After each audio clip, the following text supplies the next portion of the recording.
Good evening, everyone. Good evening and welcome to the February 16th regular meeting of Council. I wish to respectfully recognize the Coast Salish nations upon whose traditional territory we are located. First up is the adoption of the minutes. Minutes of the first council meeting held on February 2nd. Do I have a mover and a seconder? Councillor Greer, and seconded by Councillor Salter. Are there any errors and omissions? All those in favor? Opposed? That's carried.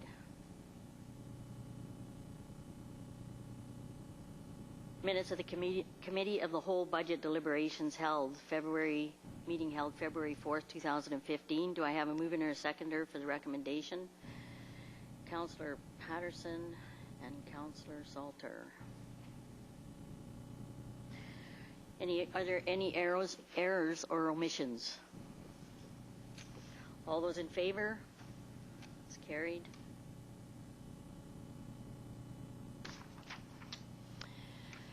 Now we get to the approval of the agenda. Do I have a mover and a seconder for the recommendation that the February 16th, 2015 council meeting agenda be approved? Do I have a mover? Councillor Beale and Councillor Oates. Any errors or omissions? All in favor? Opposed? It's carried.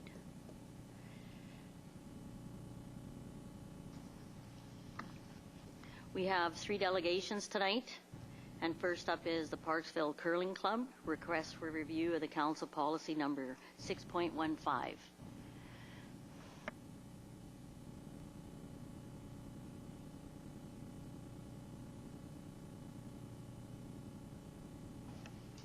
Before you get started, Ron, I just need to do the introduction. A presentation from Ron Bowe for the Parksville Curling Club requesting council review permissive taxation exemption policy number 615, and that evaluation category 4 be amended to read up to 100% exemption. Thank you. My name is Ron Bogue, and I'm the president of the Parksville Curling Club. Due to time constraints on my presentation, I would just ask that you hold the questions till I'm finished my presentation. I'm basically going to read out the majority of it, so I'll just go. The purpose of our presentation to the Parksville City Council is to ask for a review for the policy for permissive taxation exemptions, policy number 615, revision July 15, 2013. And the Council's plan to reduce these exemptions. We are asking that the revised policy be reviewed, and specifically that evaluation category 4 be amended to up to 100% of exemption. As a result of the revision in July 2013, we claim the following: that this policy will have much difficulty returning the originally intended financial benefit to the taxpayers of Parksville based on our experience with our own assessment. That in order to achieve the original financial objective, the city would need to reduce permissive exemptions to many more volunteer organizations, and that the final effect of this negative policy will undermine the volunteer base and financial strength of the Parksville Curling Club and other organizations targeted for reduced exemptions, which support our community in the services they perform. Point 1, we intend to show how the original premise on which this policy was revised to reduce exemptions was supported by incorrect and/or inflated tax assessments. In the case of the Parksville Curling Club, our tax assessments were incorrect and too high. With 100% exemption for our first 9 years of operation, there was no need to question the tax assessment. We also intend to show how the enforcement of this policy has resulted in the tax exemptions given being not fair and equitable to all the organizations that are targeted by the tax. And finally, we intend to show how the revision of this policy in 2013 failed to take into account the difficulty that the Parksville Curling Club as a nonprofit organization will have in paying the tax out of limited financial resources. The next section is tells the new councilors the criterion that the Parksville Curling Club met to get their 50% exemption last year. I will not go over these criterion. You can read them at your convenience. Going back to point 1. When the policy for permissive taxation exemption was revised in 2013, the tax assessment for the Parksville Curling Club was based on a valuation of $1,527,000 in our old building and land. This projected an additional tax bill of approximately $16,000, which was 50% of the approximate $32,000 based on a reduced permissive exemption for our club. We have recently been informed by the BC Assessment Authority that our revised assessment for 2015 will be approximately $292,000, mainly for land. This projects an approximate tax bill of about $3,000. This is considerably reduced from the original assessments that were used to implement this policy. In addition, one other organization that was in the list of nonprofit recreational organizations targeted by this policy has been taken back to the original 100% exemption, further reducing original estimates of funds this policy would provide the city. It is our premise in reviewing this policy that you may discover more of the original assessments, tax assessments, may be incorrect and subject to adjustment due to being previously untested with no tax bill owed. Point number 2, as stated in point 1, one nonprofit recreational organization that was originally to have their 100% exemption reduced, like the Parksville Curling Club, has continued to receive 100% exemption, while we and other nonprofit recreational organizations have not. It seems to us, whatever the reason was for allowing this organization to keep their 100% exemption, it sets the standard for the interpretation of all the exemptions for nonprofit organizations subject to this policy. If the city treats any nonprofit organization previously entitled to a tax exemption any differently, they are administering the policy on an inequitable and unfair basis. It is our premise that if the city continues to allow different organizations, different exemptions, the tax burden on those organizations paying more, like the Parksville Curling Club, who survive predominantly with volunteer help, will act in a negative manner. The tax burden will increasingly make it difficult to attract and maintain volunteer help. It is volunteer help that keeps many of the nonprofit organizations functioning and viable. And point 3, attached to this handout that you have in your files is a copy of the RDN District 69 Arena Building Assessment, which identifies the considerable projected financial needs of the Parksville Curling Club and the RDN going forward. In the operation of the District 69 Arena, it is our contention that there was a failure to understand the organizations targeted in the revision of the policy for permissive taxation exemptions. All of the money that the Parksville Curling Club generates in income to run our club is spent in operating and maintaining the curling arena. If it is not spent today, it will be spent on the items listed in that building assessment when the building and mechanical or electrical components need replacement. Our asset base is older and requires much maintenance. The ability to raise dues, which we did increase this last year after the tax was implemented, is limited by what other curling clubs close by charge their members. The imposition of any tax bill becomes an additional financial burden that takes funds away from the operation and maintenance of the arena. When we last appealed to the City Council in February of 2014 to have our exemption returned to 100%, we were turned down. The land we are on is owned by the city. The building we're in is owned by the RDN. Our lease states that we are responsible for all operating expenses. Our lease was not an issue when we had a 100% tax exemption as a nonprofit organization. It was suggested that we go back to the RDN to have our lease revised. We did, and the RDN advised that this type of a lease change would require that they assume management control of the Parksville Curling Club, which they did not want to do for various reasons. We respectfully request that your revision of the policy to reduce permissive taxation assessments be reviewed for the above reasons.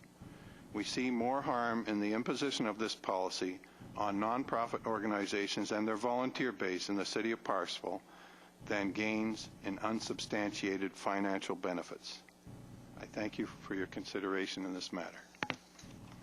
Thank you very much for your presentation, Mr. Bogue. I'm going to open it up for questions from council. Councillor Beal. Thank you, and thank you, Your Worship, and thank you for your presentation. I am curious, and I don't honestly, I'll be honest, I don't know all the ins and outs of what's the reference? I'm sorry, of this particular policy, and I can't, I don't know it by heart, okay? So I don't know all the ins and outs, and I wasn't here last year when this took place. I am curious if, supposing the curling club was managed by the RDN, would they then be taxable in any way, shape, or form? And if we could answer that question, is that possible to know? That would go to the CAO. If I may, Your Worship, any function or service that is provided by the municipality with municipal property would be exempt from taxation.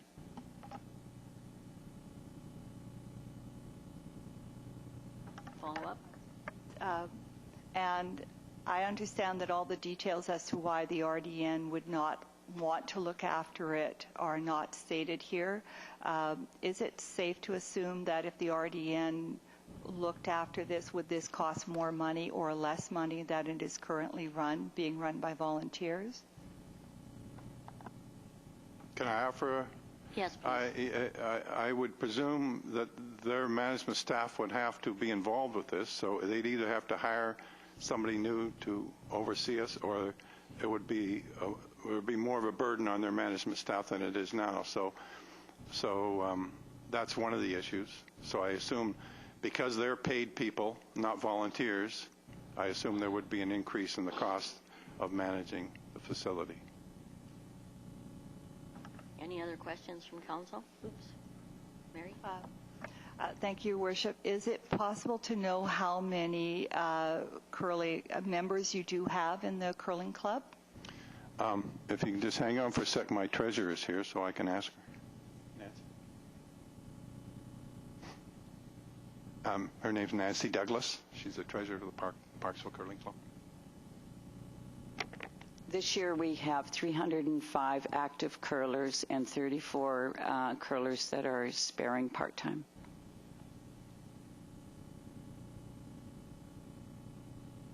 One more follow-up. All right.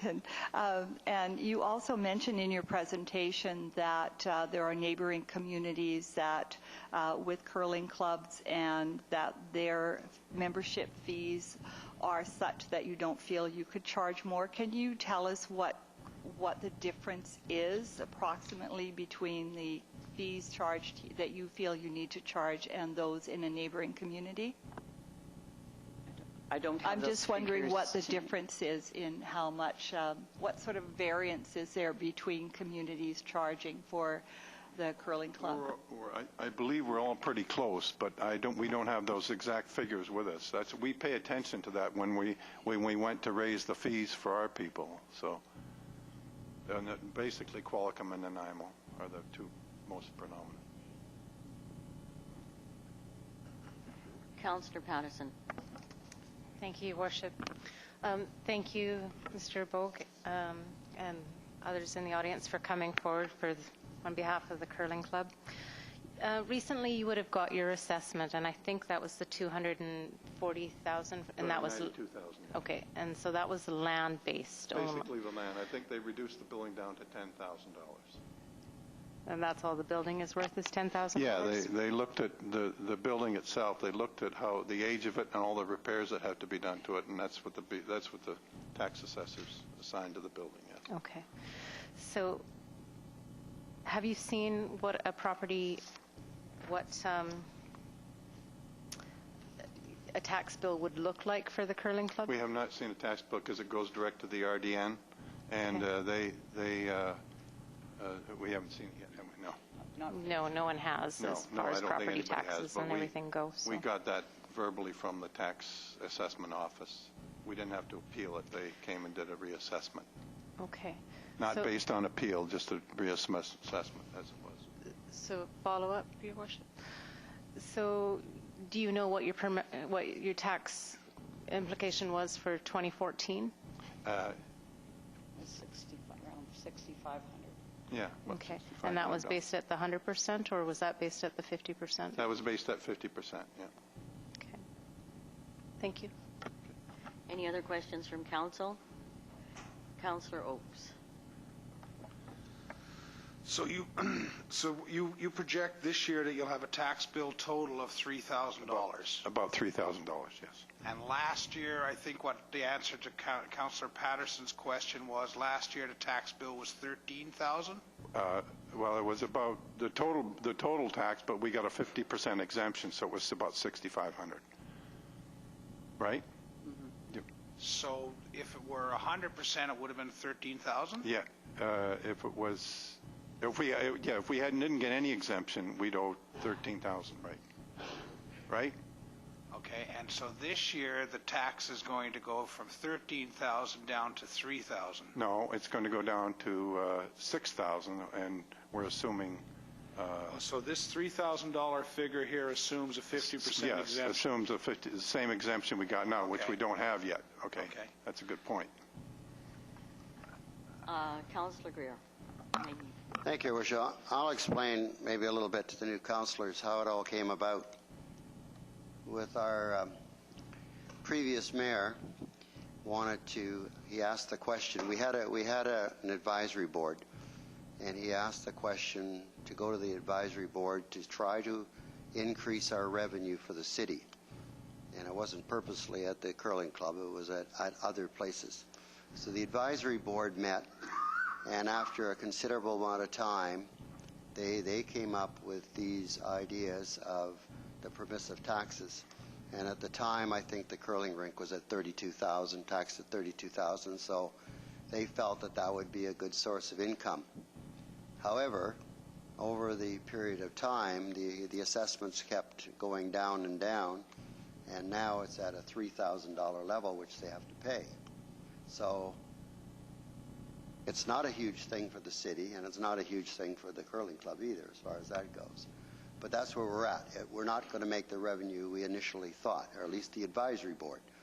So when the advisory board came back with this idea of 50% permissive taxes, I was the chairman of that board, so I had to bring it to council.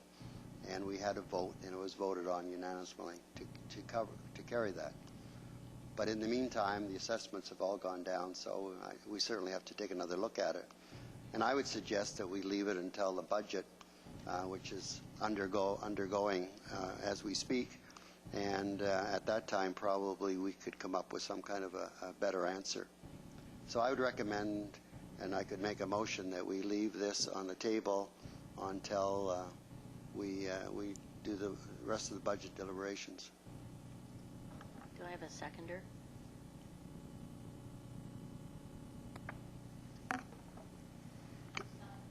Discussion.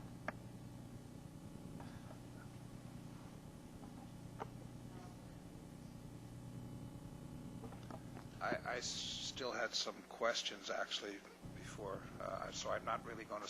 I'm sorry, I have to do a point of order. Speaking to the motion? I know, but I have to do a Okay, I'm not point of speaking order. to the motion. I just want. I thought I was not finished. I'm out of order. I guess I was. Kirk, I'm out of order. If I may, Your Worship, a referral motion is not debatable.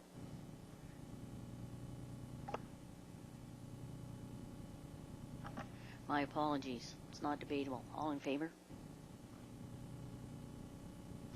Opposed? It's carried. Can I just ask one question? When is the budget? The next budget hearing is on the 23rd of February. 23rd of February. Okay. Thank you very much. Thank you for your time.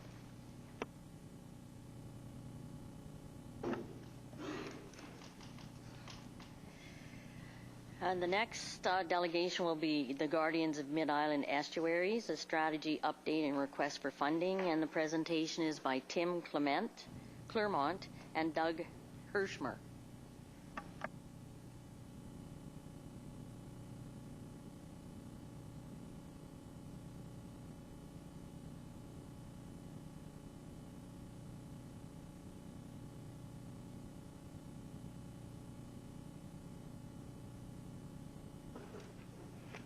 Hello, thank you for having us here today. My name's Tim Claremont, and I'm the Vice President of the Guardians, and next to me to the right is John Cooper. He's the President of the Guardians, and Doug is backing us up right behind us.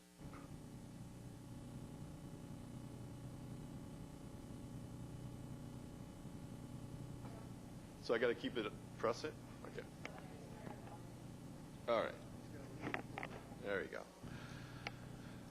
Okay, so the Guardians are in our, I think we had a 3-year agreement with the City of Parksville, and we have been busy on several levels, but as far as the Parksville area is concerned, we've spent a lot of time trying to control goose numbers by addling on the Englishman estuary and also expanding out up the river and in other estuaries like the Little Qualicum River Estuary, Nanoose Estuary, and other areas that we've found Canada geese nesting. So we'll just move along. So we're a nonprofit group. We're a society. We have 3 directors in the room, and there's 3 others that aren't here tonight. But I think that together we have about 250 years of experience because we're old, and we've been working on this stuff for a long time. But we have a really diverse group, you know, which I think as a team we really, you know, we have unique qualities. Like, my background is more conservation land management.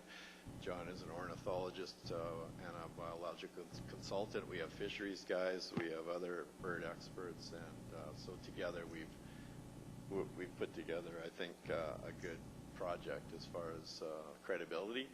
Our main objectives we're concerned about the impacts to the estuaries, especially the Englishman and Little Qualicum River Estuary.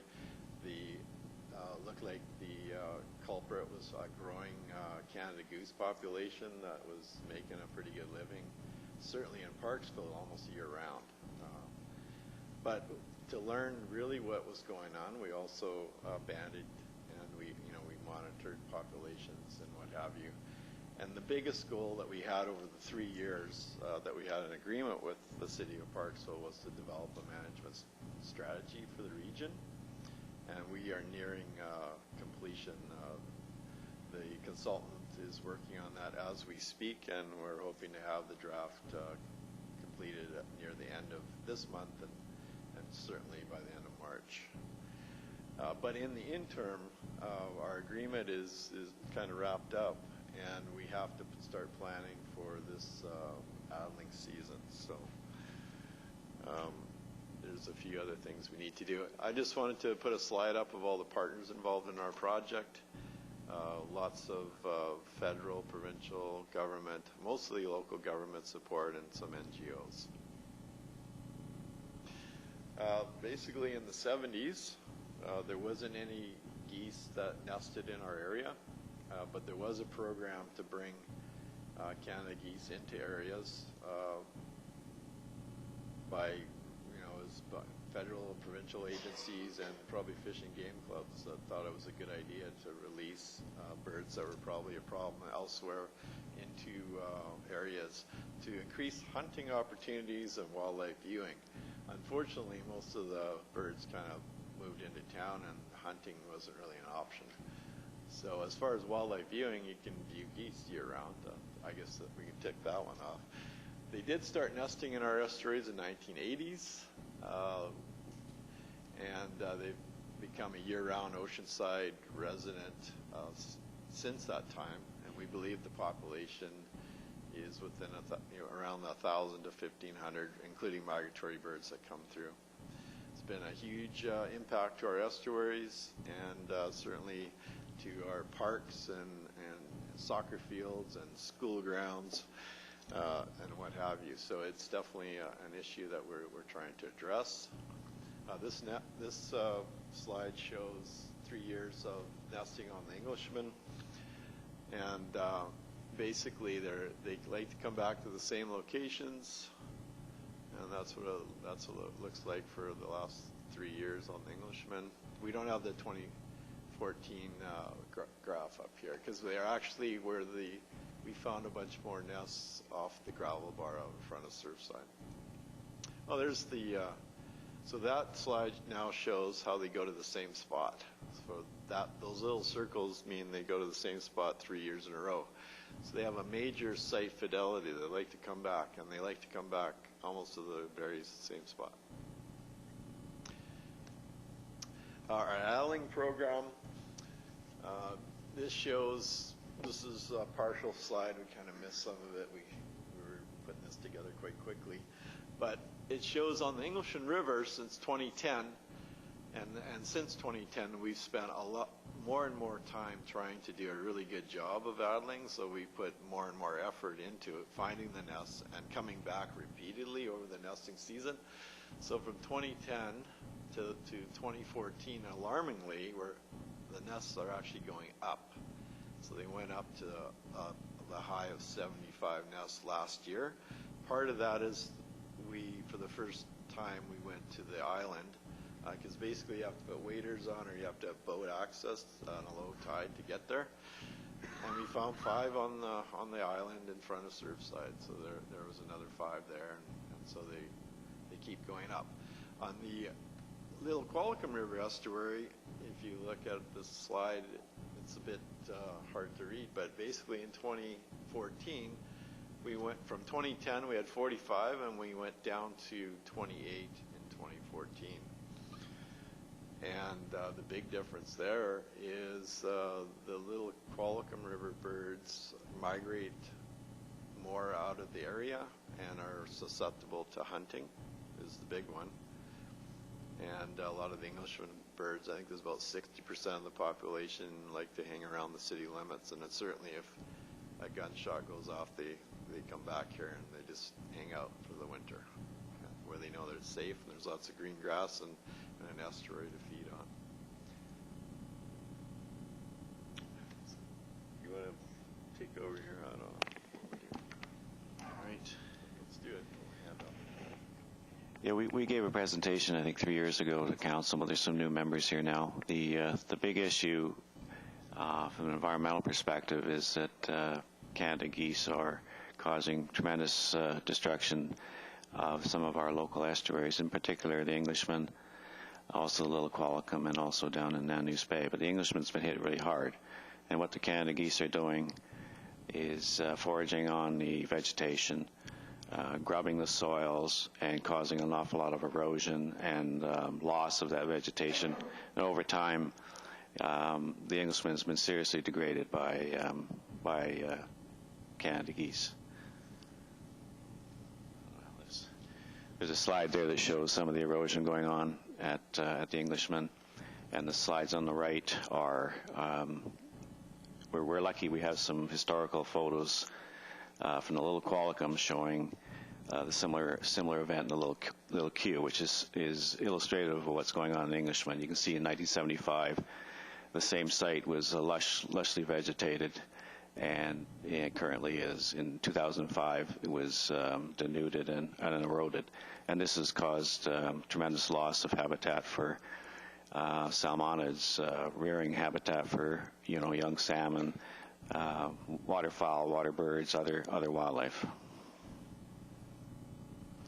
So what have we been doing? So the last 3 years, the Guardians have been working on developing a management strategy to try to deal with this issue. This is an issue that's common throughout southern British Columbia. Vancouver has a big problem. The Okanagan has a big problem. Campbell River is experiencing huge problems now. Victoria is going through the same thing. We just have too many geese. So we have developed a management strategy that we'll be publishing very soon and bringing to Council and the RDN. And hopefully that'll provide a way and a means to develop management actions so we can actually do something about the problem that we have.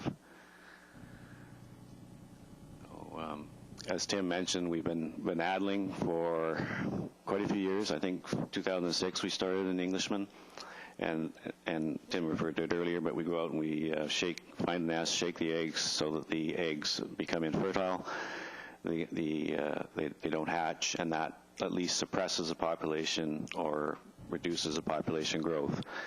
Now, I'm an ornithologist, and I don't understand how we can addle as many eggs as we have, and we keep having more nests in Englishmen year after year after year. Part of it's increasing effort, but it's just still, we haven't been able to reverse the trend through addling alone. So our strategy will help us find different solutions where we can go beyond just doing addling. But without the addling program, I have no idea how many geese we would have. I mean, it's quite an interesting job, and I mean, it's a dangerous job. The geese attack people, and it's quite a program. So part of the strategy was we were trying to figure out where the birds were coming from, because we thought all these geese in Oceanside were resident year-round. We started a collaring program where we put collars on a couple hundred Canada geese in Englishman, a little Q, and Craig Bay. And we found that a large percentage of them are resident, but we have a lot of birds that actually come here in the summer to molt. They're coming from other parts of the island. We've had a number of birds that are coming from the United States. They're coming up to spend the summer in Parksville, and this is something that no one could have thought. But this information will be described in the management strategy and published later in other formats. But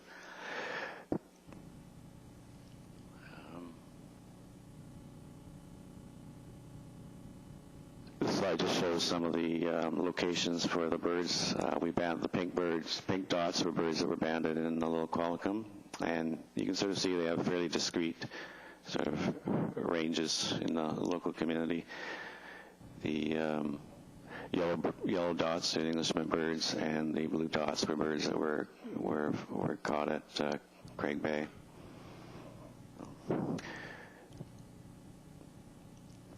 So our main goal, the Guardian's main goal, is to, once we get the goose population stabilized at a level that will allow restoration of the estuary, is to go ahead and try to restore the estuary. And we've set up some experimental plots with exclosures to show that by excluding geese from grazing and grubbing, we have significant regrowth. And we have these experimental plots set up in the Englishman and the little Qualicum.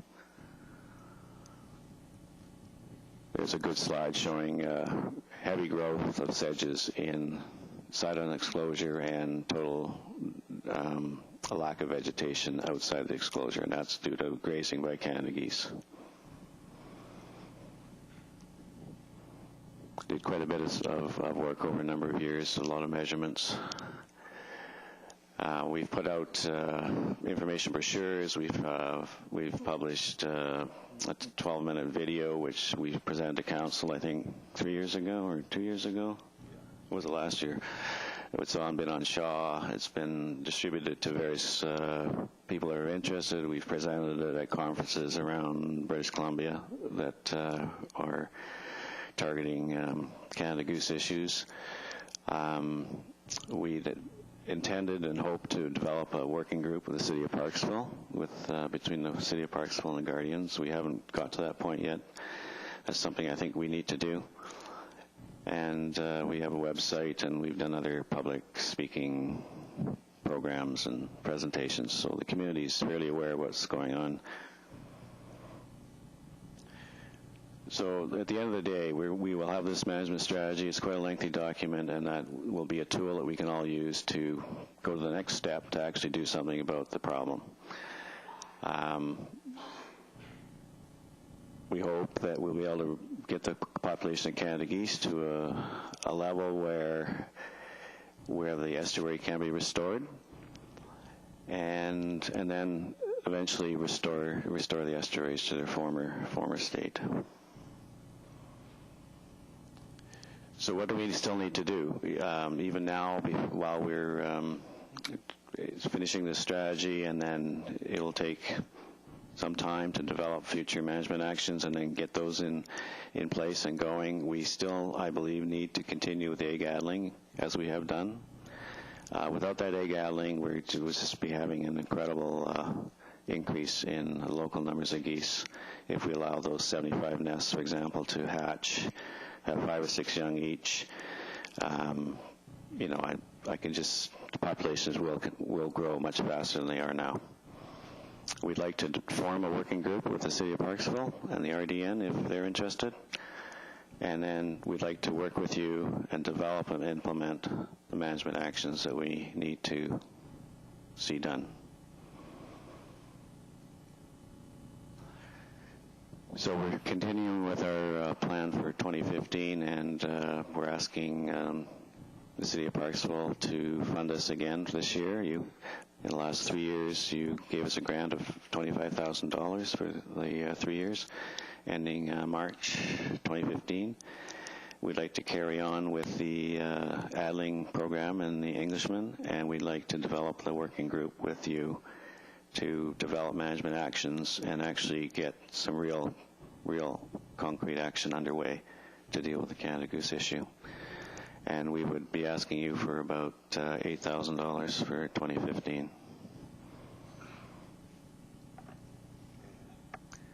Okay. We'll also be requesting funding from the Regional District of Nanaimo, and we have other partners involved in the project. Nature Trust has been a main player throughout the years. Ducks Unlimited contributes annually. Canadian Wildlife Service contributes, and a couple of provincial ministries as well. Thank you very much for your presentation. I will now take questions from Council. Councillor Salter. Thank you, Your Worship. So I have a few questions from that. One is, how long have you been working on addling eggs in the Parksville area? How long have you been doing that? At least from 2006. I mean, we've started in other areas further south back to 1999. Okay. So I have a follow-up.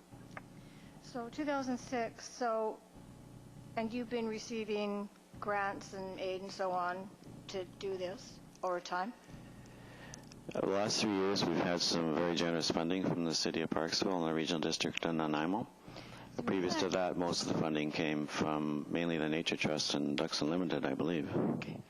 The reason I ask is that this is now 2015, and from what I see is that the population isn't dropping significantly. In fact, it looks like it's increasing in Parksville. And so you indicated that you might have some other solutions rather than just addling the eggs. And so, but you didn't, what are those other solutions that you're thinking of that's going to help reduce the population? There are a number of ideas that we could possibly try. The easiest and most effective one would be some kind of a reduction in numbers through a cull of birds. There's other possibilities of perhaps opening up more hunting opportunities in certain areas. But it's mainly, it's going to be very difficult to bring the numbers down significantly without some kind of a cull. Thank you. Councillor Patterson. Thank you, Worship. Thank you, gentlemen, for coming forward. I'm not sure if it was probably on the one slide that you had a lot of numbers, and was that where how many eggs had been addled, and that so, or do you have a number from last year on how many eggs? I can speak to that. We've only started doing some addling around 2004, but the problem always was we were doing it on the side of our desk, so we never do it well enough. And so it wasn't until the last 3 or 4 years where we had more resources where we think that we got most of the nests in the areas that we had access to. Okay. Over the last few years that we've collected data, we've added 5,000 eggs. And if you think about 5,000 eggs and, you know, even with mortality, there would have been that many more geese nesting here. That's a math formula to figure out potentially what we would have had, but it would have been thousands more birds if we hadn't done what we've done so far. I think what's interesting on the Little Qualicum River is the numbers have gone down, and that's because a lot of the adults were hunted and shot. So we're seeing some positive responses to the combination of hunting and addling at the little In that field. area. We don't seem to have the same toolkit here for Parksville birds because they're pretty good at not going out into hunting areas. So we're not. There is some. There has been some birds that were shot over the time that we've been monitoring, but obviously, I think what's happening now is that birds that where we maybe didn't have all the eggs back in 5, 6 years ago, they're now coming back nesting. And I think we're just getting that kind of that wave of new recruits.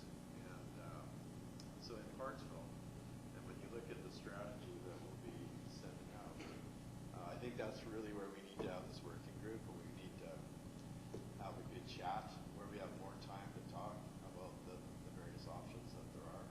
And there's several options that will be laid out in the document. Can I have a follow-up, Your Worship? Follow-up on that. So when is the laying season for geese? It starts in end of March, like they start pairing up now in February, and they'll start nesting in the 3rd week of March. Are geese, April and May.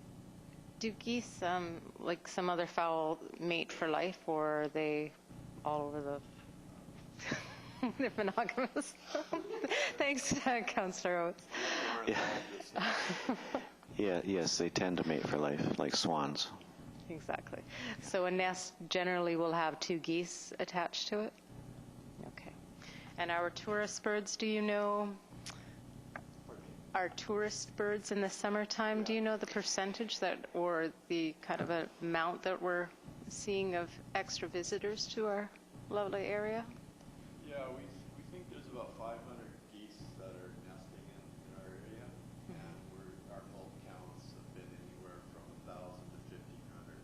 So there's actually almost like a 50 to 100% increase in tourist birds that are molting north to Parksville. And just one other question? One more. Okay. Where's a hunting area in Parksville? Is there? Well, you have a no shooting bylaw. We have a no shooting bylaw, but you're able to hunt in the Little Qualicum area. Potentially, but that's outside of the park. Yes. Yeah, no, there's areas that we can hunt, but not part of the area. Councillor Greer. Thank you, Your Worship. Thanks, Tim and John, for your presentation.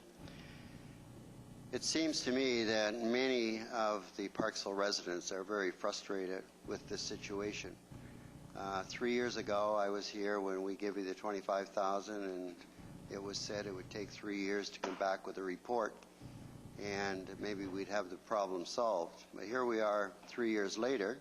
We knew the problem 3 years ago. There was too many geese. And here we are 3 years later with too many geese. And it's just hurting our parks, including even the park beside the City Hall. We have tons of geese here. and the kids are playing soccer and geese poop all the time. Yeah. And it seems to me that this, according to you people, is an ongoing problem that maybe you would like to continue for another 3 years. No, absolutely not. Well, I'm glad to hear that. Absolutely Because not. In fact, we would like to get out of this business in 1 year. yeah. So that's where we need to actually sit down and come up with some ideas around dealing with it. But you've said several times that culling is the best idea. So why don't we cull them? Can you tell us why we don't? Just, Well, okay. Well, you don't I have would to just, shoot them. excuse me, I would like to interject. We need to approach Canadian Wildlife Service with a plan and get a permit to do so. And they supported this last 3-year program because they thought we needed the background information to show what the situation was, and I believe this management strategy will detail the situation in great detail. I think the City of Parksville is in a position, the Regional District of Nanaimo is in a position to go to the Environment Canada, demand a permit to cull some birds. It'll be a question of how many and when, and then we do it. I agree with Tim. I mean, I'm a volunteer in the Guardians. I've been doing this as a volunteer for 8 years. I'd like to get something done as well, and would like to work with you and try to achieve that. I don't want to be doing this again 3 years from now. I want to do something. So you think we can do this in the next year? Do you I think we can. Oh, we need a permit if you're going to be touching or harassing or doing anything with a federally regulated bird like a Canada goose. You need a permit to do so, and but it's not the Guardians that need to lead that process. I think it's the City of Parksville that should lead it, and we will support you in that process all the way. Okay, thank you. Councillor Oates, you're next. What's the consequence of doing nothing? I don't even want to go there. Consequence, do nothing. As far as adling goes, there'll be 75 nests. They average 5, so that's about 400 birds that would hatch, and probably about 200 would become adults. So if we did nothing this year, there would be a couple hundred more geese in this area. Councillor Beale. Thank you, Your Worship, and thank you very much for your presentation. I do note that one of our principal pillars, if you like, of sustainability that Parksville supports is environmental, and certainly your presentation, speaks to that. I do have a couple of questions. First of all, I think I have 3 questions, maybe 4. Are there residual funds available for this year from the grant that you've received, either from Parksville or from other sources? No, there isn't actually. Because the management strategy is eating up all that. Yeah. And a follow-up, if I may. So, and have all the funds from the $25,000 been received by the Guardians? Yeah, okay. It would appear from what you're saying that much effort has gone into the data and research that's necessary in order to move towards a management plan. So I'm just wondering, does that then how would the money be used on a go-forward basis? Would there be a continued need for the same level of research and data collection? Or I'm just wondering, like, where does the money go, and where the costs involved with, be it adling or other things? Yeah, most of the funds would be required for the adling program, and a small amount of the money would help with the process of developing an action plan and taking that to the Canadian Wildlife Service. Councillor Salter. Thank you, Your Worship. So I'm just wondering, I'm a farmer. I don't see this stopping, because even if you manage to minimize and decrease the population for 1, 2, 3 years, these birds are coming up from the States. They're flying in. We can't stop that. And we can't stop them from coming in from other communities either, because they just do. And if other communities aren't managing the populations the way we are, then it's just going to be great pickings when they do show up, because there'll be no fighting. It's a free-for-all. So I'm not sure, maybe you've thought of that. It's just, I'm not understanding how. I think you do have a full-time job, is what I think. If this has to be kept, if they have to be kept under control, it has to be a full-time job. It is a problem. It is a problem throughout southern BC in many communities, and like I said earlier, many communities are at various stages in this process. The Victoria, Campbell River, Vancouver, and several communities in the Okanagan, they're all having the exact same issues. Too many geese causing too many problems environmentally, but also socially, fouling the beaches and the playgrounds and what have you. And they've been, well, to be honest with you, they're afraid to go ahead and do something significant because of the backlash from the public.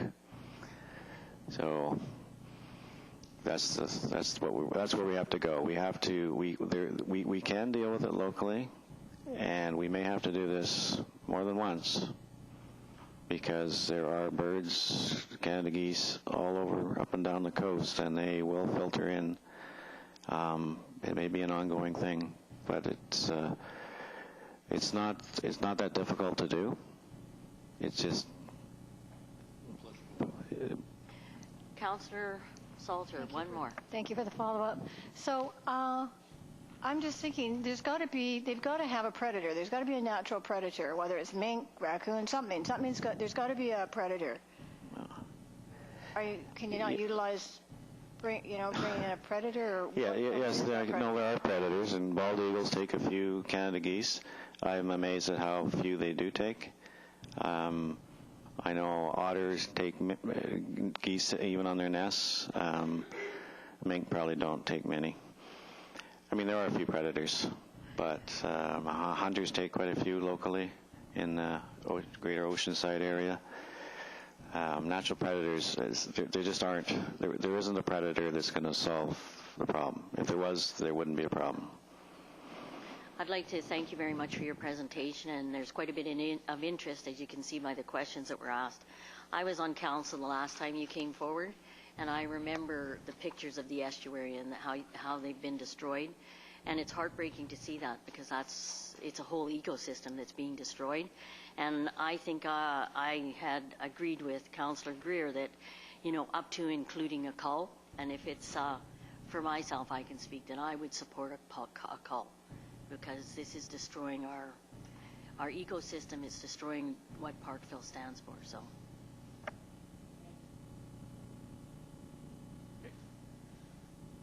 Thanks.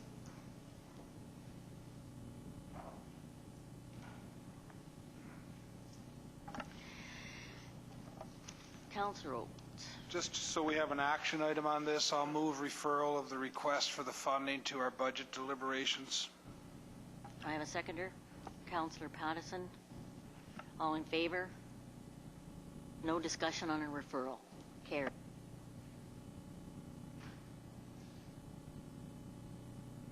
Okay, the next presentation is from Lori Molchan at 446 Harnish Avenue.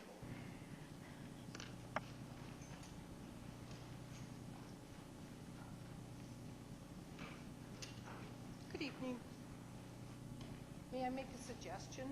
All of your lovely signs are great, but you can't see them with the reflection. You can't read any one of them, so I'm sorry. I bought the property in December. Excuse me, could you just sit and use the microphone, please? Yeah, thank you. It's hard to sit, sorry. If it's hard to sit, then you can stand and move the microphone up. It moves up. Yeah, there you go. Bought the property in December. On the 15th, I had just been released from hospital with a knee replacement. Came down to the property with a group of men that I've worked with for 15 years, tradesmen. They were helping me. They turned the water on. It was spewing out of walls. The people that had owned it, the fellow that had owned it previously, had done some very questionable renovations in the house, compromised structure, and the guys were running around supporting trusses, that type of thing. And my plumber had me phone the city and have the water shut off so that he could deal with the leaks in the house, and he said just rip it. We started unraveling the house a little bit, and it got a little out of hand, I gotta say that. However, it was only to suss out what was actually happening in the house with the buried electrical boxes and numerous items, especially in the basement area. I ended up in the hospital again. Did speak with Stan, the inspector, Stan Schroep, is that how you pronounce his name?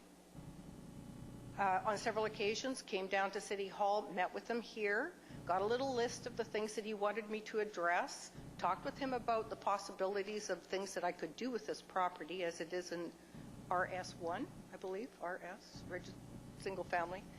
He advised me that it was possible to have a suite put in without applying for a development permit. This is what I understood. I had a stop work order put on. I ended up in the hospital again. It hasn't been a good winter. I did lose 20 pounds. However, on the 29th, after obtaining a draftsman, Gord Waters and Associates, to do the drafting of what I wanted done on the house, and after repeated calls and emails with, at that point, Kevin Peters, being threatened by Kevin Peters was not joyful, I got to say. Being threatened with court and ripping down my garage and buildings that have been there for at least 40 years, most of it 20 that I can prove. I have pictures of it. I am going down to Nanaimo to the assessment because they do describe the property as having the house with a certain square footage and a separate garage. I would suspect that everybody's read this letter. Yeah? Good. Great. I wonder where the exceptions are. Everyone I've spoken to, except for Kevin Peters, has said they can't do that. It's non-structural. I'm not changing the garage. I'm not changing the house. I'm not moving any walls on the exterior, doing any of those things. I'm actually improving the property.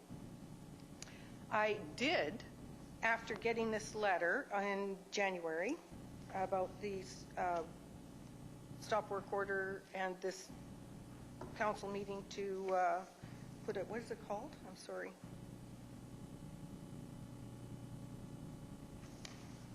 What is it called? I'm sorry. I'm not getting the language and I'm not. The development permit? Yes. I came down to the city with the plans.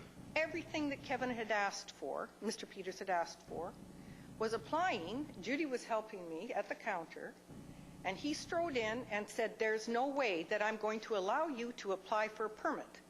You have to address this, this, and this. And he actually stopped the process, which would have stopped this tonight, and called for a meeting in the afternoon at 3 o'clock, to which I obliged him. I came back. He gave me 5 points that I had to address before he'd even let me apply for a permit. Now, I've been in the construction industry since 1972. I have never been refused an application for a permit. Usually, if there are any conditions, it comes after you apply, not before you apply. And it certainly doesn't apply to grandfathered buildings on the property. He's asking that a 40-year-old garage come up to 2012 building code. In other words, rip it down? I don't think so.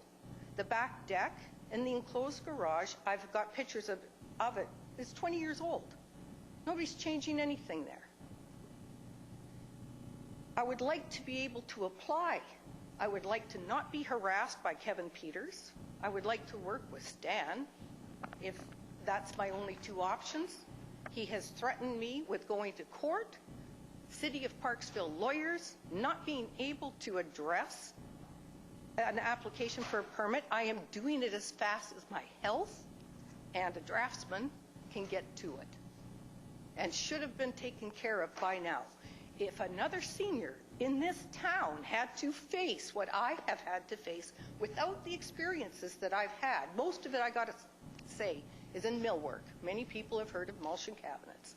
However, this was way out of line. I'd like to be able to apply for the permit. I would like not to have a new policy set out with grandfathered buildings on a property. It's unnecessary. It's harassment. I actually phoned Blaine Russell to complain about the treatment and gave him instances of things that Kevin had said to me. If he had said them to anybody, he was out of line. And I told him as much on job site, threatening to rip down my garage. I couldn't believe it. And when I said, oh, don't worry, it's grandfathered, it's, you know that. He said, we'll see about it in court. Goes to the meeting, tells half the story. The biggest lie was told in silence. Mark Twain. His was a half silence. And it's much like all the other information that I tried to give him at that meeting. My landscape plan was one of them, not even including the plans that I had for the permit.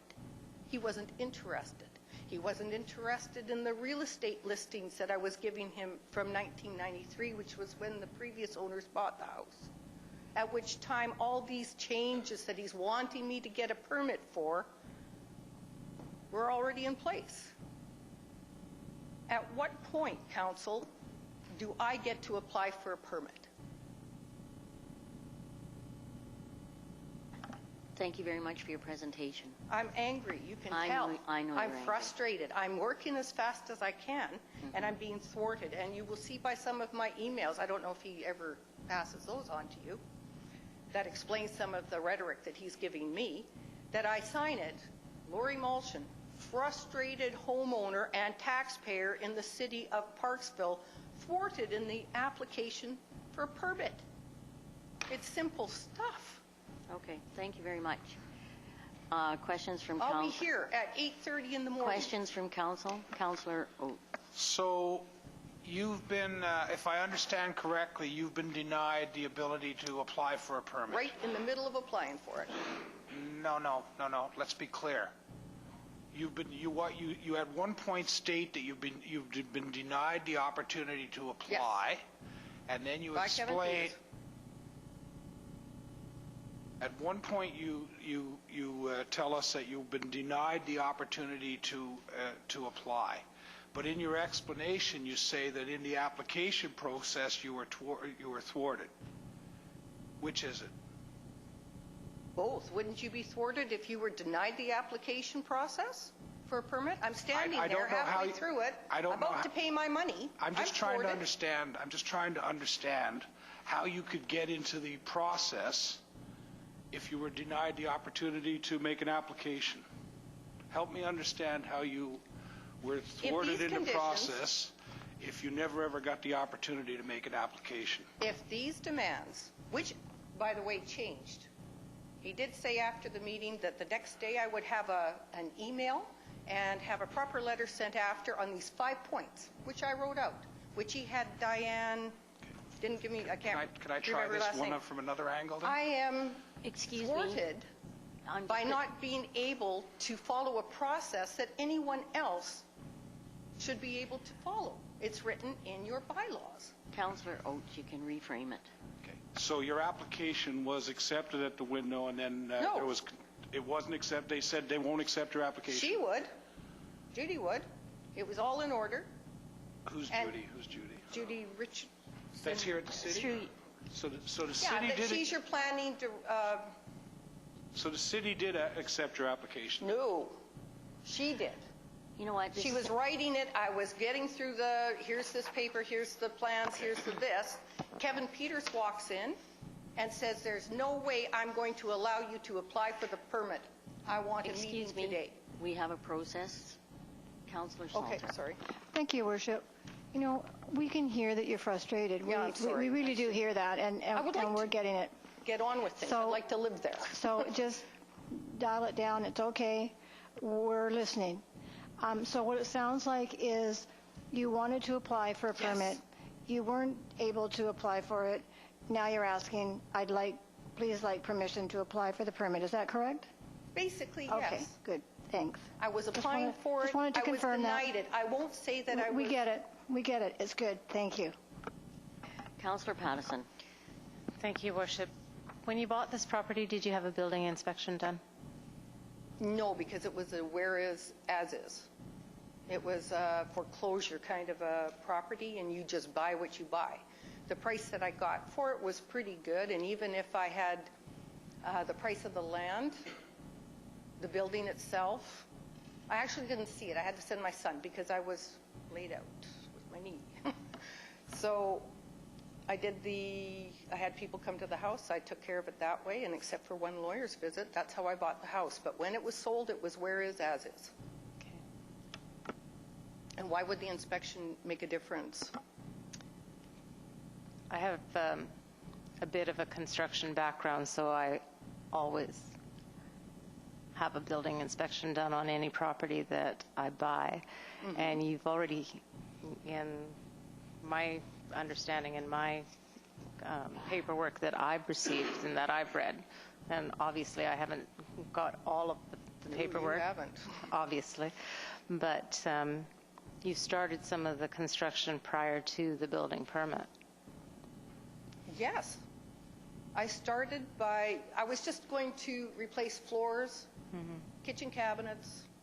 Wasn't major stuff. I'm not moving, plumbing, doing any of those things. But when I realized that this guy had renovated it, compromised the stairs by trying to do a walk-in shower into I don't know. The guy was on drugs. That's all right. Okay. I understand. His ex-wife told me that. But no, when you buy a where is as is, it doesn't matter if you have an inspection or not. No, I understand. So that answered my question. Thanks. Thank you.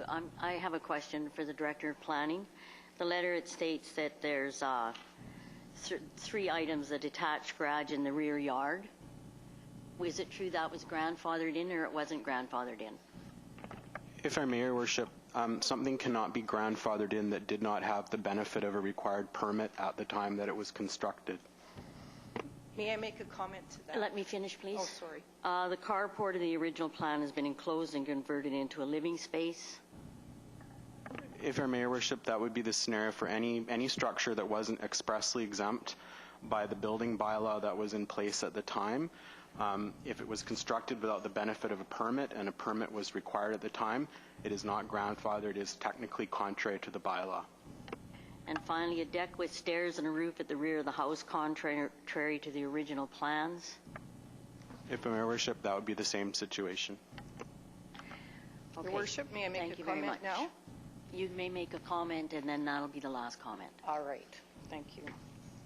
If you would look at the only inspection report, which would be the occupancy permit, you will see the front roof to be supported, which is over the enclosed carport.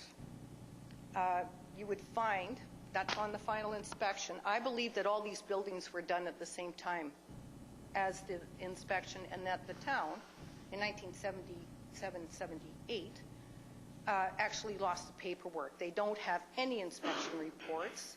They don't have any paperwork that supports even the items mentioned in the final inspection here. So a step required for the carport back door. That would lead me to believe, because of the construction of the entire building, that that back door was there for the final inspection. You don't put a back door in an open carport unless it's enclosed. And you don't need a bumper, and you don't need steps for it. There's no other place for it to be but where it is right now, and it's still existing. The engineer that I hired to come out and take a look at everything said these buildings have been here at least 40 years. I've engaged him to do an engineer report. Front roof to be supported, that's over the enclosed space. I believe that all these, and the garage, He's enclosed the carport, put the garage up, and the deck was expanded to this 16 by 8. My next door neighbor has been there for more than 25 years, and she said it's always been this way. I believe all these items were actually done at the time of the original construction. The town has lost the paperwork. It doesn't have any inspection reports for any of it. They can't support the fact that it didn't happen. If you were to add a roof structure on the blueprint, which is there and mentioned in this final report, it should have been on the blueprints, and it is not. It's usually a hand-drawn addition piece of paper that gets nailed onto the official blueprint if it's a change after the start of construction or even at the beginning with the original blueprints. These buildings are original to this structure, for sure. It doesn't need a permit because it was on the original permit. They're that old. They're existing. They don't get grandfathered, Mr. Russell, as you know, but they are exempt for most people unless you want to change the whole policy for the entire town.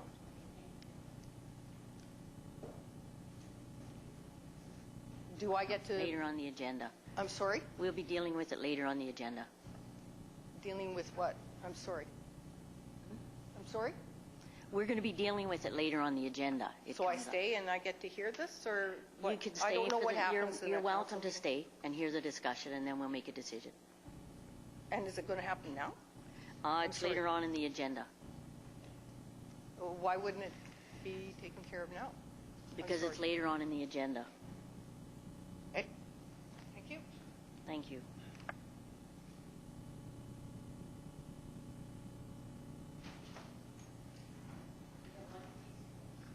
We have one piece of correspondence tonight.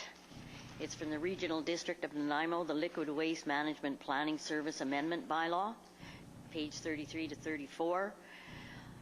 Do I have a mover and a seconder for the recommendations set out below? Councillor Oates. Your worship, are we dealing with all three of these under one motion then? Is that the suggestion? Yes, we are. Great. You're not moving it? Yes, I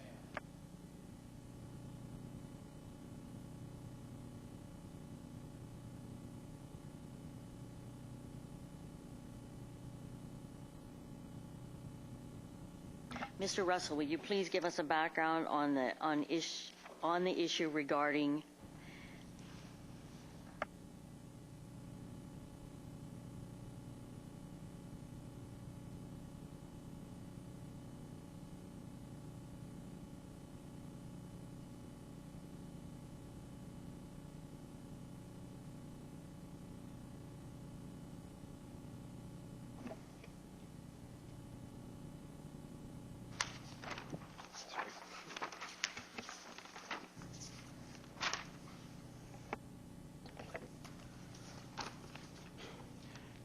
If I may, Your Worship, we have an application for a development permit to facilitate the construction of a new multi-tenant commercial building at Wembley Mall.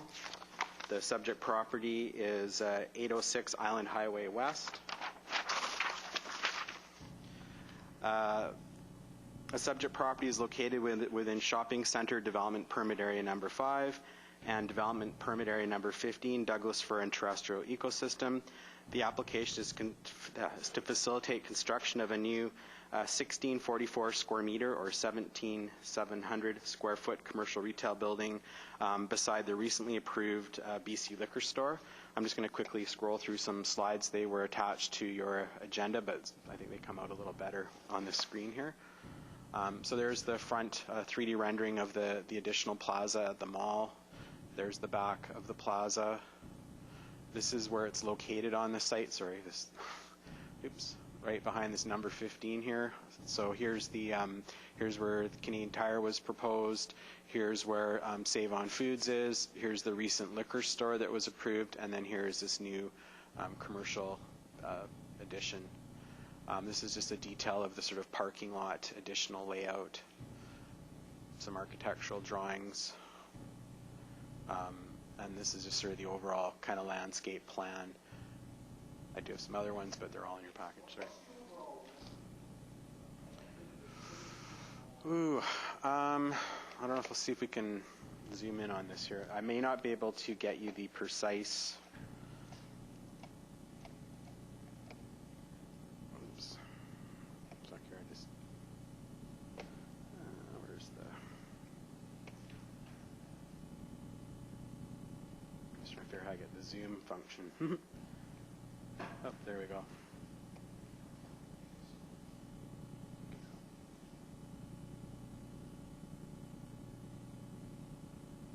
I'm not sure if I can.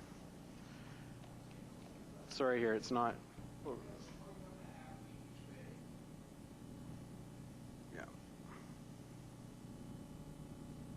Let's see.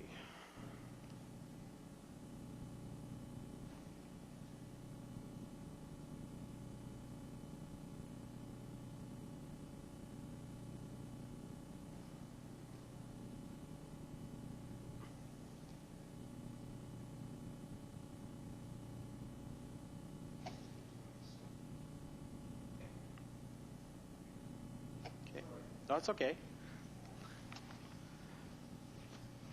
So basically for council consideration is to consider whether or not to issue a development permit for the proposed building and associated landscaping works. If council does not believe in issuing the permit, it must do so based on the specific proposal not meeting the applicable development permit area guidelines. Thank you, Mr. Russell. Do I have a mover and a seconder for the recommendation? Thank you, Your Worship. You moved it? I'll move it, yes. And Councillor Pattison. Councillor Gear, you have a question? Any discussion? Councillor Beale. Thank you, Your Worship. Question through to Mr. Russell. I think you briefly showed what the rear of the building would look like. I did find that difficult to look at from the handout. I am wondering if there has been discussion or could be further discussion about some visual blocking for the residential neighbors across the street. I wonder if there has been thought about the visual impact of such a long building and a lot of wall, although I do see it as broken up somewhat. But I am concerned about the impact to neighbors directly across to the rear of the building. If I may, Your Worship, through to Councillor Beale, I believe this is their attempt to address those issues.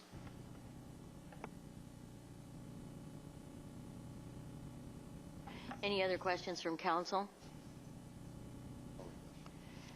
All in favor? Opposed? It's carried. Mr. Russell, will you please give us the background on the issue regarding the consideration for a development permit for 546 Island Highway West?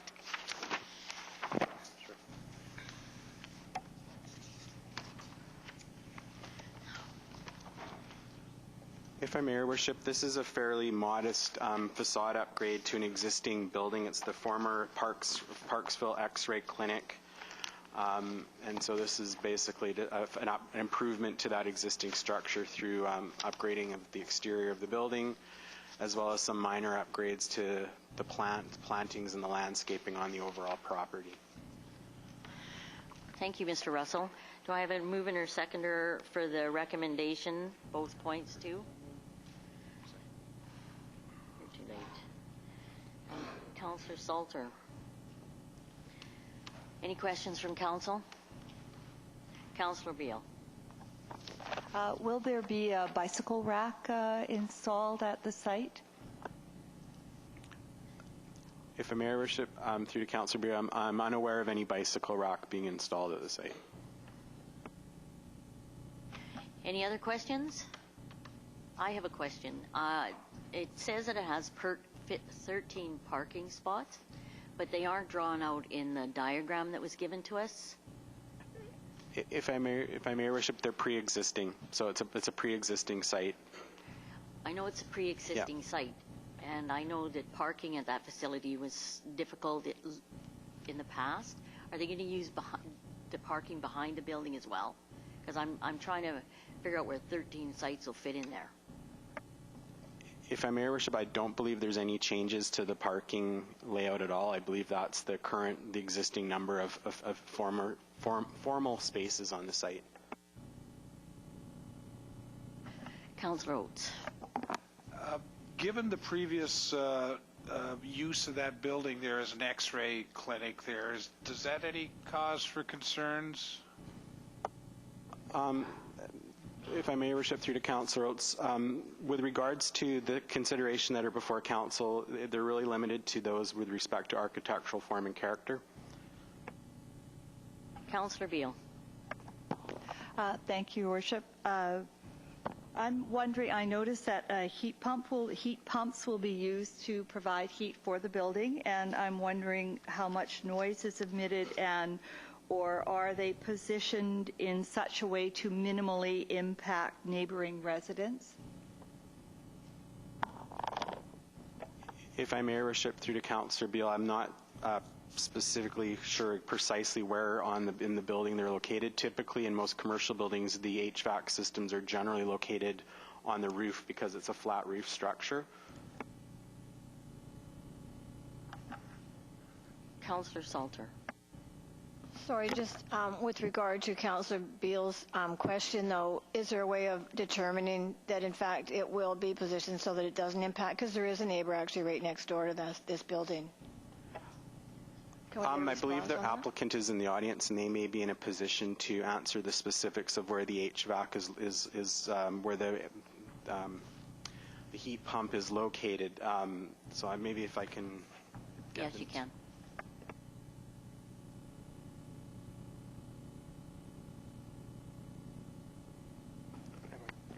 Hi, my name is Darren Gadrone. I represent the applicant for the project.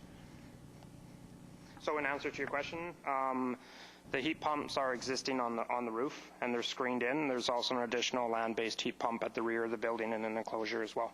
And that's pre-existing for us when we took over the building. Thank you very much.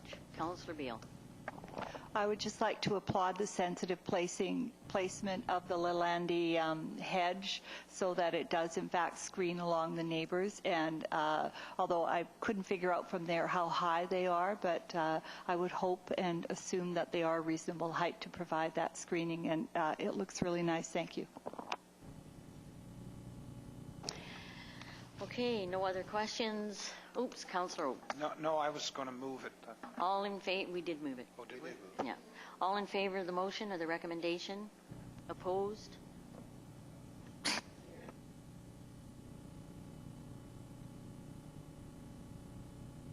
Okay. Mr. Butterworth, will you please give us a background on the issue regarding the 2015 water utility and parcel tax rates? Yes, Your Worship. This is in regards to increases to the water rates as per our financial plans. Our current water financial plan has a couple models in it, depending on how many grants we end up getting for our water treatment plant and intake. So one plan calls for a 1% increase in the water rates. That's if we get 18 million in grants for the city. And the other plan assumes more borrowing and much lower grants, and it assumes a 2% increase. So the draft 2015 and 19 financial plans, as I said, indicate between water rate increases between 1% and 2% for 2015. The other thing is our revenues in 2014 were $23,000 less than we had budgeted for. That could be due to water conservation, I assume. So it would be appropriate to be conservative and increase the water rates by 2%, and the recommendations as per the agenda. Do I have a mover and a seconder for the recommendations as listed? Moved by Councillor Greer. I have a seconder, Councillor Patterson. Questions from Council? Councillor Patterson. Thank you, Your Worship. Directed to Mr. Butterworth. When we're looking at a 1% and 2%, can you tell me what that looks like for the average taxpayer? Assuming an average taxpayer, right now our average taxpayer is using around 200 cubic meters a year. So that equates to a current bill about $354 for the water. And the increase, I think, was $7, I believe. So that would go from 354 to 361 if you're the average water user. Just to follow up, was that at the 2% level, or was that at the 1%? That was at the 2% level. Thank you. Councillor Salter. Thank you, Worship, and through the CAO to the staff. I'm just wondering, with regard to the request for 1%, 2%, or any percent, when we actually haven't had the referendum yet. So we don't even know whether or not the community are going to approve what it is we want to do with the water. So I'm wondering, first of all, I guess what I'm wondering is what happens if the referendum fails? And then we've already increased the taxes. But if the referendum fails, what happens?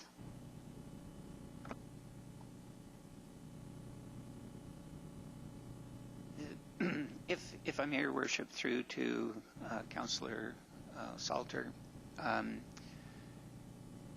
guess there's two possible outcomes if a referendum were to fail.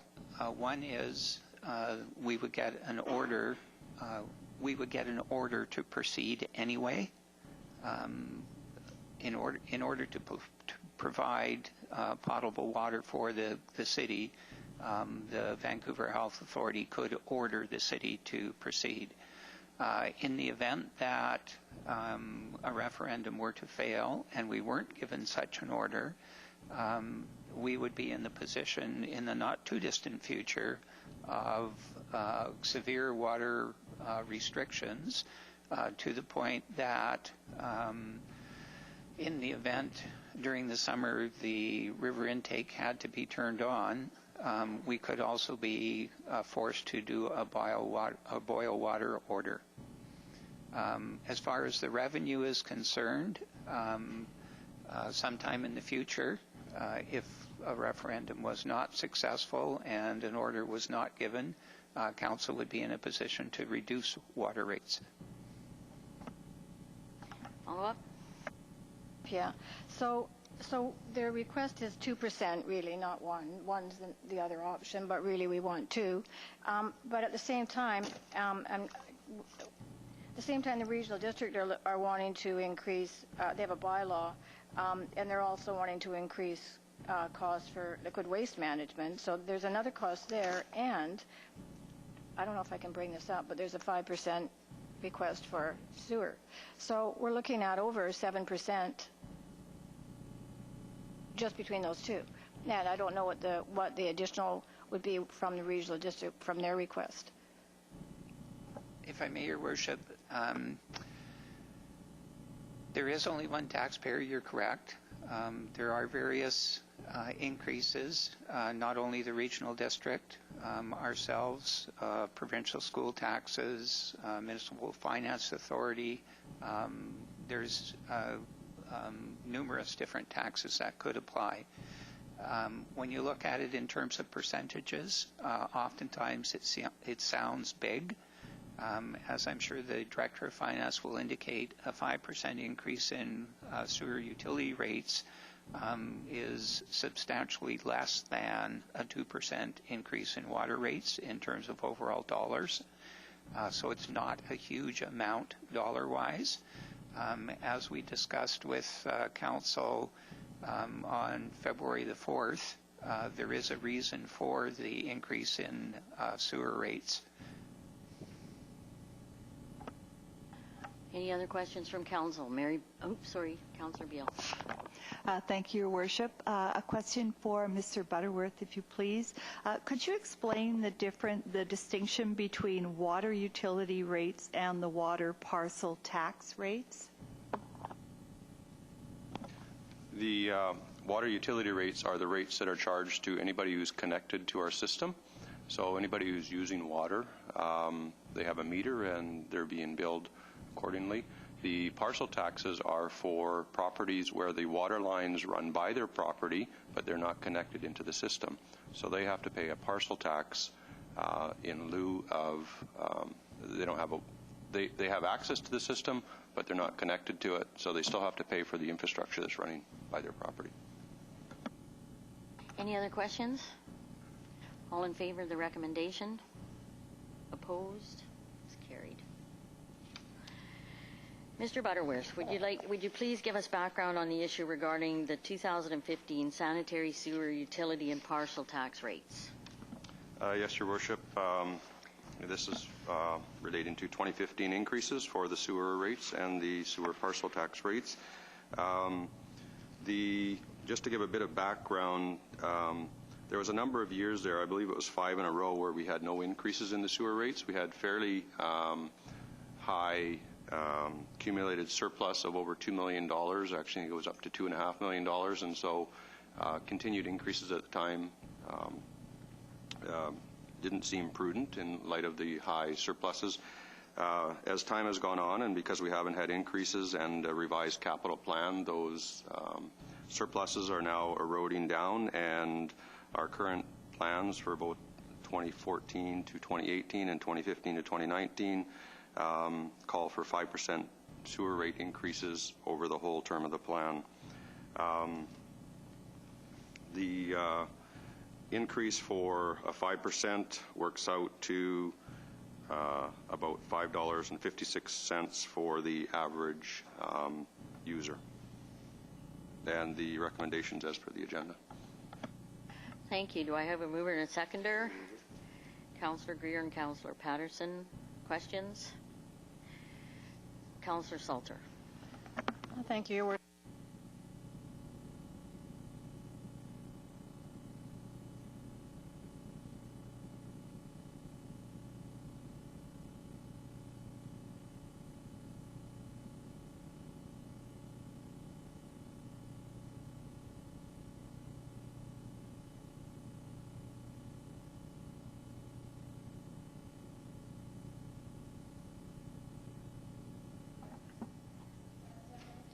If I may, Your Worship, no, that would be incorrect. As was outlined by the Director of Finance, there were a number of years where sewer rates were maintained basically at zero. We've now come to the point where the reserves are dropping, the capital requirements to maintain the system are increasing, such that over, I believe, the next 10 years, without these kind of increases, our reserves would drop below what is an acceptable level. So it is prudent to start increasing the rates to account for those future capital costs. Follow-up?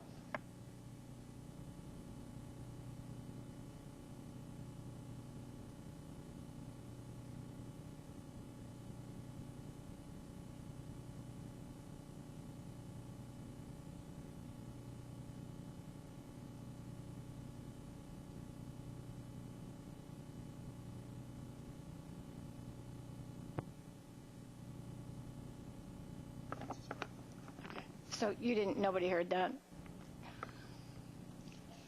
So what I read was, the reduction in water use has therefore led to a decrease in our sewer billings from 3.5% in 2012 from 2009, which has eroded the accumulated surplus.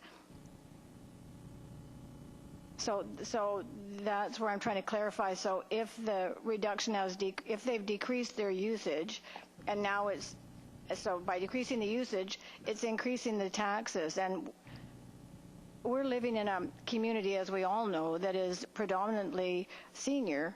And so every increase, and I see that there's another 5% requested for another year, but every increase impacts our seniors who are on an income that is not going to change. So I find this difficult to continually agree to increase taxes. I really think we have to start looking at other ways to save these dollars. And I see just from the budget that there are ways of saving these tax dollars. And it's not by increasing taxes either.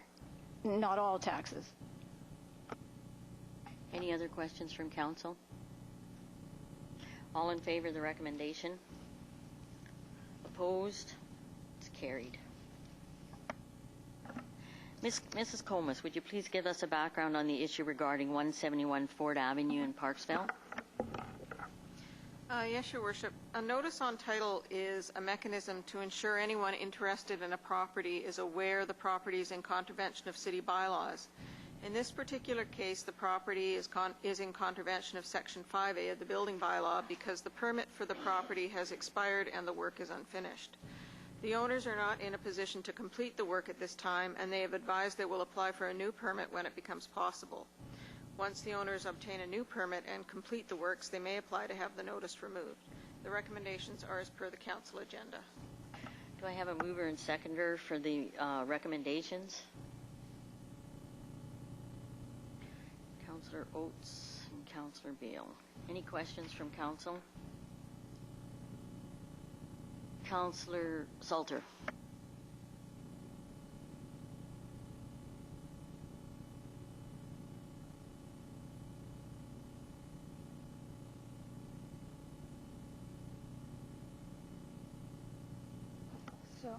Oh, sorry, I keep pulling that out.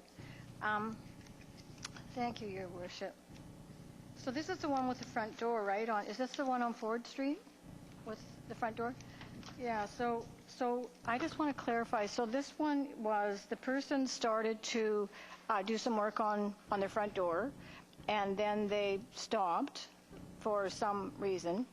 I'm not sure why. And so because their permit ran out, we now want to put a what is it called? A notice on their property, because we want them to finish building the front door. Well, in actual fact, the purpose in putting a notice on title is to deal with the liabilities that could befall the city should the person sell the property without, what the notice does is it applies to the title, so anyone who has an interest in the property will see that there is unfinished work that requires a permit and has not been completed to code, so that whoever buys the property understands those issues before they actually purchase it. So if we were not to put the notice on title and someone went and bought the property and there had been, the information had not been released, the city hadn't taken the steps to protect purchasers, we could be found to be in a position of liability. Follow up? Follow up. Thank you, Your Worship. So on this particular, because I don't disagree with that bylaw, but in this particular case, we're talking about a front door. So I'm looking at the safety. I'm thinking of a health and safety issue, which would be the issue that we would be concerned with not finishing your front door. That's what I'm thinking at any rate. And my thought is, are we going maybe over the top on this, or is this person, like, I don't know why this person hasn't finished the door. Maybe they plan on finishing their front door. But I don't see this as being a health and safety issue, number one. And number two, I also think it's called buyer beware. People buy homes all the time without inspections, and so they don't have those issues. So this one in particular, I'm just having trouble wrapping my head around this one. Well, the judgment call as to whether or not it requires a notice rests with the chief building inspector. And he forwards a request to me based on his professional judgment whether or not this is required. And then the administration department undertakes the notification process to the owner to advise them. But that's the call of the chief building inspector. And we have a liability issue. It may be buyer beware in a perfect world, but it is not in our world. In our world, when someone purchases a property with deficiencies that we are aware of, and we don't take the steps to notify the public, then we are in a position of liability. It's why that protection called notice on title was provided to municipalities by the provincial government under the community charter, was to protect taxpayers from the legal costs of being found negligent because we knew of a problem and we did nothing to make sure it was addressed and protect the public. Mr. Russell. I can, if I may, Your Worship, I can probably give an analogy. If someone took the siding off the building and didn't install it correctly, and then later on there was water damage to the building because that work was done without permit, and if we were aware of that work having been done without permit and not alerted people, then should something happen, we would be liable potentially. Councillor Beale. It's also my understanding that once the work is complete, if the person does in fact go ahead with a building permit, a current building permit, completes the work, that then there can be an application to have the notice removed, and that it will be, you know, everything can in fact and hopefully will work out just fine, although understandably there is an additional expense. So it shouldn't be too onerous to correct. Councillor Pattison. Thank you, Your Worship. Directed, I'm not sure, through our CAO and then to which staff person would like to answer. When you put a notice on title, and I understand that part of it, what is the financial implication to the homeowner? The only financial implication is a small fee that they have to pay when they have it removed. Okay. And they pay that to land title. So it doesn't even go through. There's no, it's not really punitive. All it is a warning to prevent. They may not even put their house up for sale, but in the eventuality that they did, and there was a potential purchaser out there, then it provides a warning to them. But there isn't anything really punitive about the notice. And everyone has a different idea of what is a small amount and a large amount, but are you able to tell me what a notice on title costs?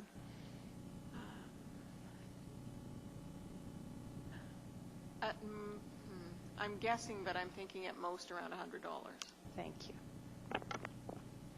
Any other questions?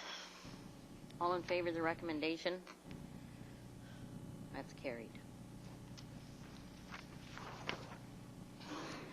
Mrs. Comas, would you please give us a background on the issue regarding 446 Harnish Avenue, Parksville?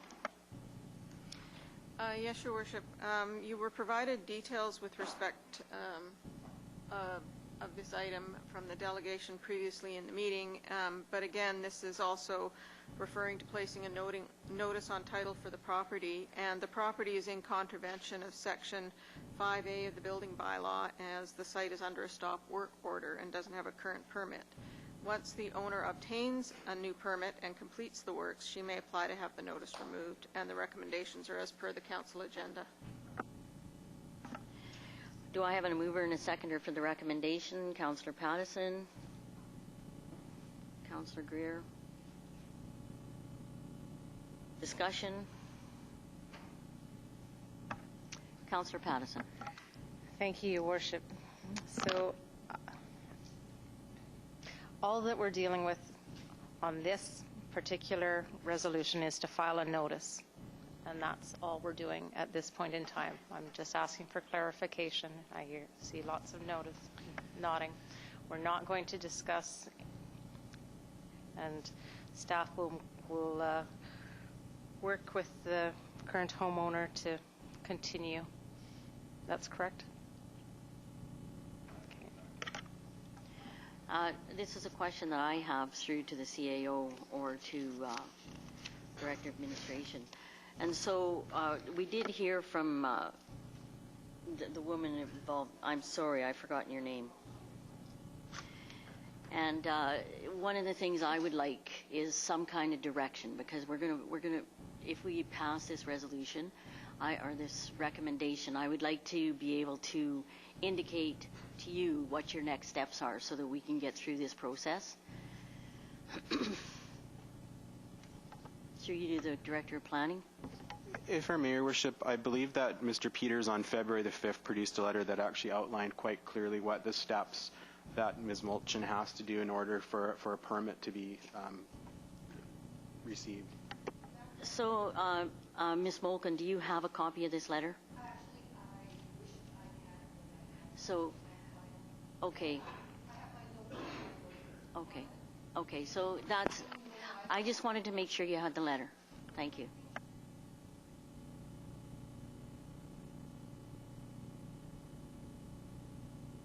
in favor of the recommendation? Yes, there was. It's carried.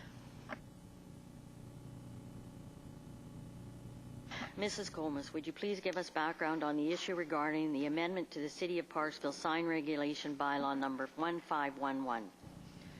Yes, Your Worship. This report outlines the need for a small amendment to the sign regulation bylaw in order to strengthen the enforcement provisions. In essence, this amendment will allow the city to recoup costs of undertaking work where the owner of a sign has failed to comply with the bylaw.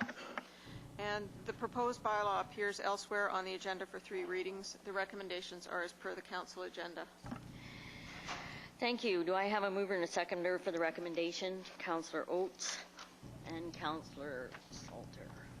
Any questions from council? Councillor Beal.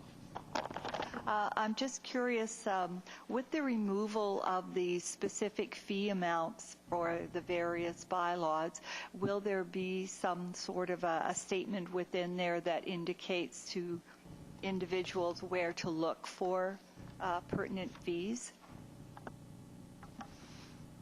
Yes, there will be. There will be amendments. There will be what we call consequential amendments to the bylaws, which will refer to the fee bylaw. Any further discussion, Councillor Oates? Just to follow up to what Councillor Beal was talking about there, costs for removal of the signs would be, should our staff have to go in and remove the signs, the cost for the removal of the signs would be specific to that, whatever that task is, and it could vary from situation to situation. Okay, thanks. Any further discussion? All in favor of the recommendation? Opposed? That's carried. Mrs. Comas, would you please give us background on the issue regarding unsightly property 813 Island Highway West? Yes, Your Worship. This property has been the source of ongoing complaints over the past 7 years in association with the adjacent property at 505 Belson. Both are owned by the same company. As a result, Council is being asked to authorize staff to undertake clearing of the property and the related expenses, including a $500 processing fee, be applied to property taxes if unpaid as of December 31st, 2015. The recommendations are as per the council agenda. Thank you. Do I have a mover and a seconder for the recommendation? Councillor Greer and Councillor Oates. Discussion?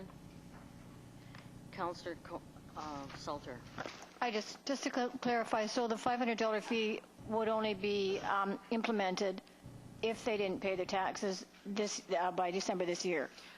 No, the $500 fee would be payable if they did not proceed to clean up the property, and we had to make the arrangements to clean up the property.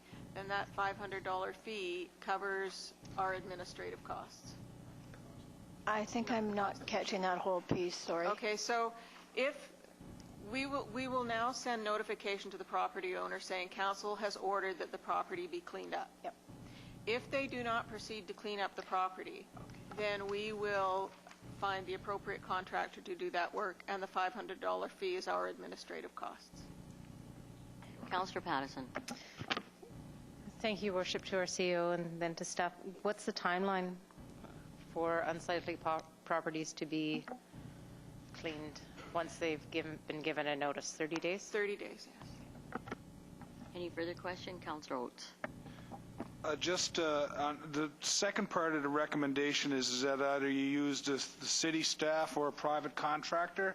I just would encourage you to, wherever possible, use our city staff internally for such tasks. Any other questions? I have a question. So you said this is the 7th year running in a row. Now, do they get to the place where they clean it up themselves, or do we have to have somebody else clean it up? Well, I think that there may be some extra motivation for this property to be cleaned up by the owner, because when we went in with the order for 505 Belson, I think it was close to a $6,000 bill to clean up the property because the property owner didn't do it. So there may be some additional incentive for the property owner to take care of it. So that may be a good thing. Thank you. All in favor of the recommendation? Oh, Councillor Pattison, sorry. My apologies. This is zoned residential, 505? I haven't looked at the zoning specifically. Okay, thank you. If I may, Your Worship, it is zoned residential. Councillor Beale. Thank you, Your Worship. I'm just curious, when a complaint like this has been received and once cleanup has been undertaken by the owner, is there some sort of follow-up inspection by the city to see if, in fact, noxious weeds, et cetera, have been removed? Yes, usually what happens is that if the property owner hires a contractor or if the city hires a contractor, we usually walk the property with them first to explain to them the areas at issue, and then after the work is completed, we do a final inspection as well. Any further questions? All in favor of the recommendation? It's carried. Mrs. Comas, will you please give us background on the issue regarding fees and charges bylaw 2015? Yes, Your Worship. In September of 2014, staff received council approval to undertake preparation of a comprehensive fees and charges bylaw. Attached to this report is the current fees and charges bylaw and the new proposed bylaw for council consideration. The bylaw is intended to be placed on the next council agenda for reading. Therefore, if council wishes to make any changes to the proposed bylaw, you may do so by putting forward the appropriate amending motion. For the most part, the fees and charges have remained the same, with only slight increases to more accurately reflect the cost of services.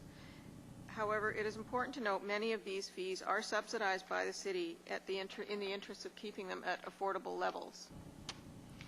There have been some additional changes made to the administration and planning schedules since the time of producing the agenda, and these changes have been provided to council on table this evening. And the additions to the fee structure are highlighted in yellow. The recommendations are per the council agenda. Thank you, Mrs. Gomez. Do I have a mover and a seconder?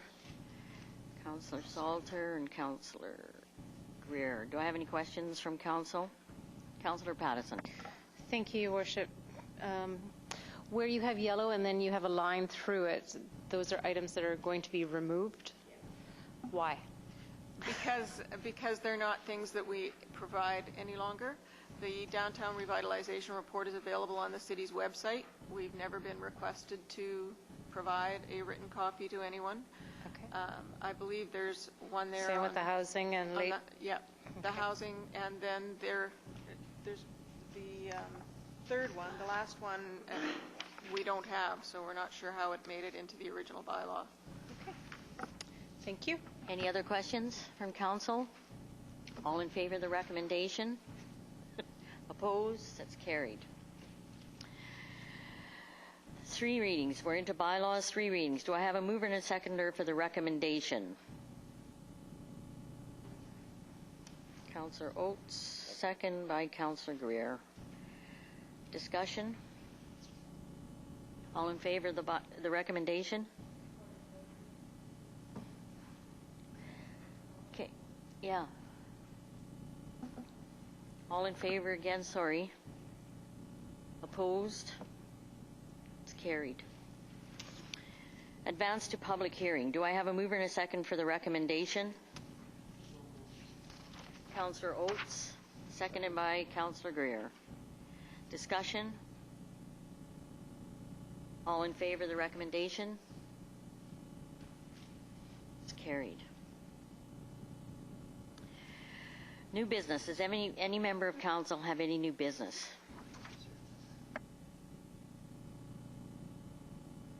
Councillor Salter. Thank you, Your Worship. This is really just for clarification. Not sure even who I'm asking, so whoever wants to respond. I've received a few letters, and basically the question is that someone has been waiting for the report, news and report, on the implementation of a municipal ban on carcinogenic herbicides for cosmetic lawn purposes in Parksville, and we're wondering, oh, you know the answer? Okay. If I may, Your Worship, through to Councillor, sorry, Salter, I apologize. I'm wearing my reading glasses. So, the report is actually in draft form. It's actually being referred to other departments at this time, so we have an Operations and Parks department that needs to provide comment on the report. I anticipate it will be coming to Council sometime in March, is my best guess. Thank you. Councillor Greer, would you shut off your mic? Thank you, Your Worship.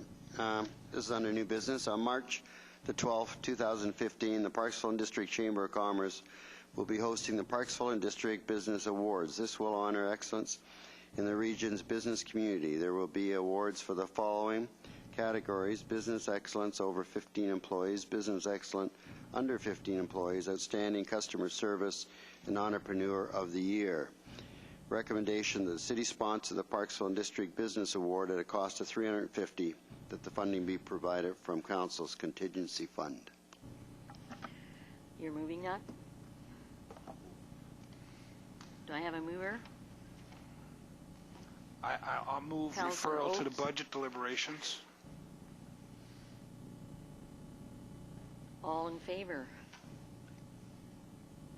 It's carried. Any other new business for this evening? Councillor Beale. This is actually, it is a reminder, there's only 5 days left until we have the walk on the coldest night of the year, and I know that Councillor Greer is raising funds, and so am I, so if you haven't given yet, I'll take donations as well for Team Beale. So you're on, Al. We'll see how we do. You'll never catch me. I'm too far ahead of you. Councillor Oates. I just want to report to Council that yesterday I had the privilege of representing the city at the Vintage Fashion Show at the Qualicum Beach Conference Center. The place was full. I would guess it was between 200 and 300 people there. They had probably about 20 models that went through the fashion. They went up on the runway. Mayor of Qualicum Beach, Mayor Tunis, escorted the models out. I had the privilege of escorting the models away from the runway afterwards. It was a great event. There was a lot of people there, and I'd like to just express my gratitude for being able to represent the city at that event. Thank you very much. No, you already had your chance. Thank you, Your Worship. I was just going to compliment our Deputy Mayor for cutting the ribbon at the Save On Foods.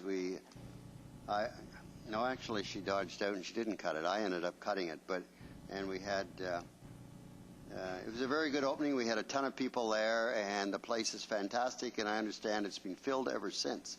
So what an improvement that area has made, and of course, it's going to do nothing but get better with Canadian Tire and all the other businesses that intend to go in there.